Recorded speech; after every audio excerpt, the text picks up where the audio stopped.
Hello साथियों, नमस्कार।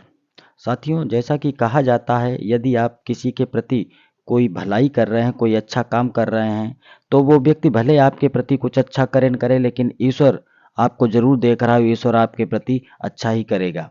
आज मैं आपको एक ऐसी ही सच्ची घटना के बारे में बताता हूँ। एक प्रसिद्ध राजा था, जिसका नाम रामधन था। अपने नाम की ही तरह प्रजा की सेवा ही उसका धर्म था। उसकी प्रजा भी उन्हें राजा राम की तरह ही पूजती थी। राजा रामधन सभी की निष्काम भाव से सहायता करते थे, फिर चाहे वो उनके राज्य की प्रजा हो या अन्य किसी राज्य की। उनकी ख्याति सर्वत्र जो है फैल गई थी। उनके दानी स्वभाव और व्यवहार के गुणगान उनके शत्रु राजा तक जो है गाया करते थे।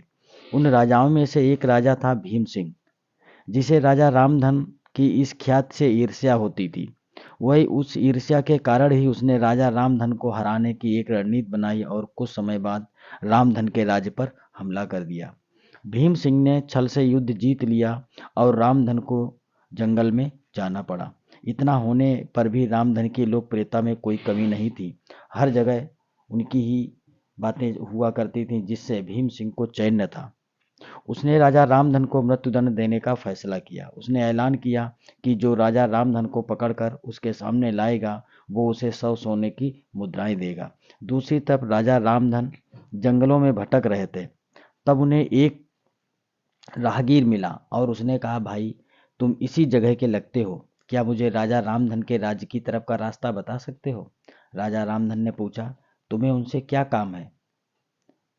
तो राहगीर ने कहा, मेरे बेटे की तबीयत ठीक नहीं, उसके इलाज में सारा धन हमारा खर्च हो गया है। सुना है कि यदि राजा रामधन सभी की मदद करते हैं, सोचा उन्हीं के पास जाकर याचना करूं। ये सुनकर राजा रामधन राहगीर को अपने साथ लेकर भीम सिंह के पास पहुंचे। उन्हें देख दरबार में सभी अचंभित थे। राजा रामधन ने कहा, हे राजन, आपने मुझे खोजने वाले को 100 मुद्राएं देने का वादा किया था।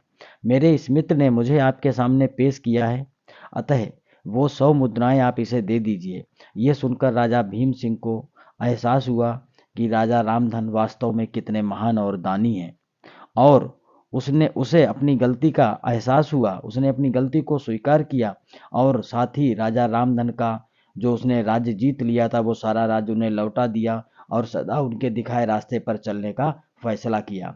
तो मित्रों, कहा जाता है कि मनुष्य को अपने कर्मों का ख्याल करना चाहिए, क्योंकि कर्मों के कारण ही इस संसार से क्या अगली किसी चाहे जहां आप चले जाएं, वहां पर भी आपके साथ अगर आपने कुछ अच्छा किया है तो आपको उसकी अच्छाई मिलेगी, और अगर आपने किसी के प्रति बुरा किया है तो आपको वो उसका फल भोगना पड़ेगा। इसलिए कहा जाता है कि कर भला तो हो भला। धन्यवाद।